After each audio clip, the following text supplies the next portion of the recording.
ఓం గం గణాధిపతయే నమః. హాయ్ అండి, అందరికీ నమస్కారం.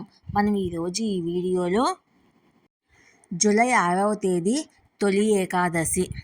ఈ రోజున ఆ కలియుగ ప్రత్యక్ష దైవమైన ఆ వెంకటేశ్వర స్వామిని మనం ఈ విధంగా పూజించినట్లయితే ఈ సంవత్సరం అంతా మనకు పట్టిందల్లా బంగారమే.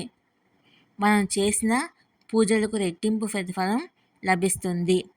ఈ వీడియో కనుక మీకు నచ్చినట్లయితే లైక్ చేయండి, షేర్ చేయండి, సబ్స్క్రైబ్ చేసుకోండి. ఈ వీడియో లాస్ట్ వరకు స్కిప్ చేయకుండా చూడండి.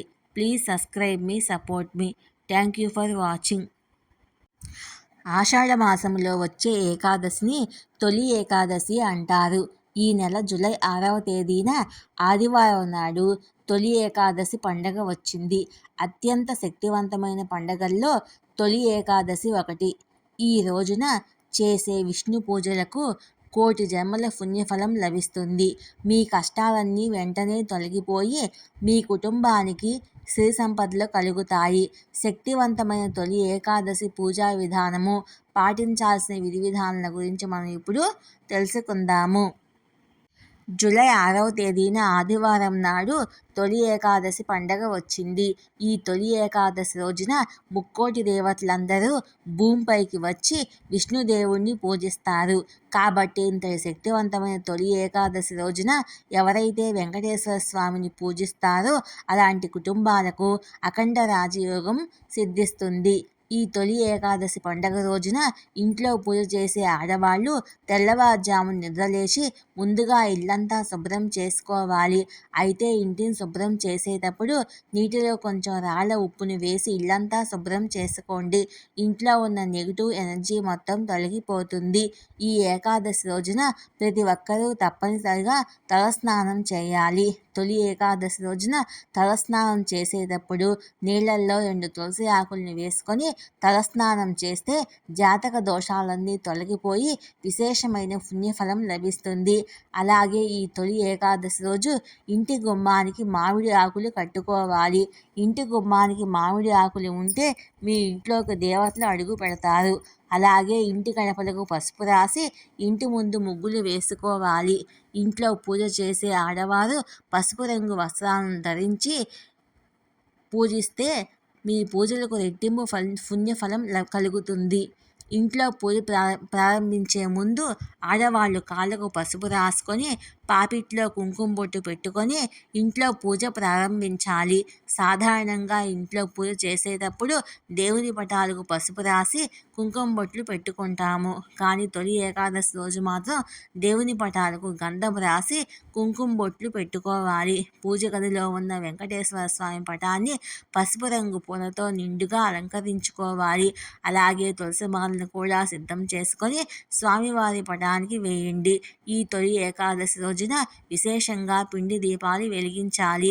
కాబట్టి తొలి ఏకాదశి రోజున పూజ చేసేవాళ్ళు బియ్యం పిండిలో కొన్ని పచ్చిపాలు పోసి చిన్న ప్రమిదను తయారు చేసుకొని ఆ పిండి ప్రమిదలు కుంకుమ బొట్లు పెట్టి అందులో ఆవు నెయ్యి పోసి 7 ఒత్తులు దీపారాజన చేయాలి. ఇక స్వామివారి పూజలో విశేషంగా 3 పిండి దీపాలు వెలిగిస్తే చాలా మంచిది. ఈ రోజున ఆవు నెయ్యితో దీపం వెలిగిస్తే ఆర్థిక సమస్యలన్నీ వెంటనే తొలగిపోయి మీ ఇంటి ఆదాయం పెరుగుతుంది. ఈ తొలి ఏకాదశి పూజలో ఏది ఉన్నా లేకపోయినా పూజలో తులసి ఆకులు ఉండాల్సిందే. కాబట్టి ఈ తొలి ఏకాదశి నాడు పూజ గదిలో కొన్ని తులసి ఆకుల్ని పెట్టుకొని ఇంట్లో దీపారాధన చేసుకోండి. ఇక స్వామివారి పూజలో నైవేద్యంగా పేలపిండిని నివేదించాలి. ఈ తొలి ఏకాదశి రోజున విష్ణుమూర్తికి పేలపిండిని నివేదిస్తే విష్ణుమూర్తి త్వరగా ప్రసన్నమై మీ కుటుంబాలను ఆయురారోగ్యాలను అష్టైశ్వర్యాలను ప్రసాదిస్తాడు. అలాగే పేలపిండితో పాటు బెల్లం పానకం లేదా పాలతో చేసిన పాయసాన్ని నివేదించవచ్చు. తొలి ఏకాదశి రోజున ఇంట్లో పాలు పొంగించి ఆ పాలతో నైవేద్యాన్ని తయారు చేసి విష్ణుమూర్తికి నివేదిస్తే మీ ఇంటి ఆర్థిక పరిస్థితి మెరుగుపడుతుంది. ఇంటి ఆదాయం రెట్టింపు అవుతుంది.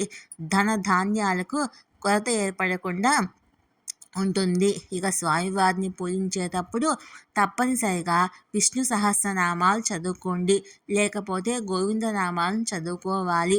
ఈ రోజున విష్ణు సహస్రనామాలు చదివితే విష్ణు ఆశీర్వాదం తక్షణమే లభిస్తుంది. అయితే విష్ణు సహస్రనామాలు చదవలేని వారు ఓం నమో భగవతే వాసుదేవాయ అనే మంత్రాన్ని చదువుతూ వెంకటేశ్వర స్వామిని పూజించండి. విష్ణు సహస్రనామాలు చదివినంత పుణ్యం లభిస్తుంది. చివరగా స్వామికి హారతి ఇచ్చి సాంబ్రాణి పొగను వేసి ఒక కొబ్బరికాయను కొట్టండి. ఆ స్వామివారికి కొబ్బరికాయను సమర్పిస్తే కోరిన కోరికలన్నీ వెంటనే నెరవేరుస్తాడు.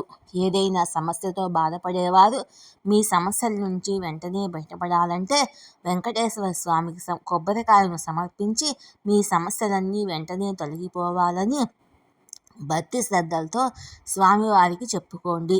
ఇక మీ కష్టాలన్నీ వెంటనే తీరిపోతాయి. ఇక పూజ పూర్తయిన తర్వాత చివరిగా 3 ప్రదక్షిణాలు చేస్తే తలపై అక్షంతలు వేసుకొని స్వామివారికి నమస్కారం చేసి పూజ గదిలో ఉన్న పేడపిండిని తీసి కుటుంబం అంతా ప్రసాదంగా తినాలి. ఇక ఈ ఏకాదశి రోజున తప్పనిసరిగా తులసి మొక్కను పూజించాలి. తొలి ఏకాదశి రోజున తులసి మొక్కను పూజించిన వారికి ఐశ్వర్యానికి లోటు లేకుండా ఉంటుంది. అలాగే రావి చెట్టు కింద దీపాలు వెలిగించి రావి చెట్టుకు ప్రదక్షిణాలు చేస్తే సకల పాపాలు తొలగిపోయి సకల ఐశ్వర్యాలు కలుగుతాయి. ఇక ఇంట్లో పూజ పూర్తయిన తర్వాత ఇల్లంతా సాంబ్రాణి పొగను వేసుకోవాలి. తొలి ఏకాదశి రోజున తప్పనిసరిగా ఆడవారు ఉపవాసం ఉండాలి. ఈ రోజున చేసే ఉపవాసాలకు 1,000,000 జన్మ పుణ్యఫలం లభిస్తుంది. మీ కుటుంబం మొత్తానికి అష్టైశ్వర్యాలు సిద్ధిస్తాయి. అయితే ఈ రోజున ఉపవాసం ఉండలేని వారు సాత్విక ఆహారాన్ని తీసుకోవాలి. ఉల్లిపాయ, వెల్లుల్లి, కందిపప్పు, చిక్కుడుకాయ లేకుండా ఆహారాన్ని తీసుకోవాలి.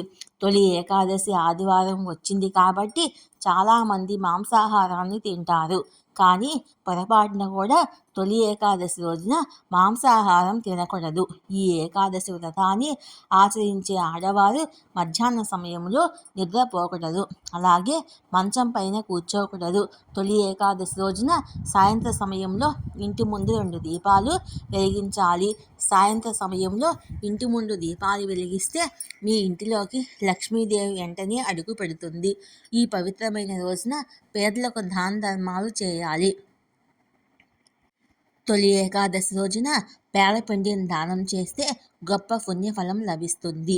ఈ తొలి ఏకాదశి రోజున సత్యనారాయణ వ్రతాన్ని చేసుకుంటే ఆర్థిక సమస్యలన్నీ వెంటనే తొలగిపోయి కుటుంబంలో సుఖ సంతోషాలు ఏర్పడతాయి.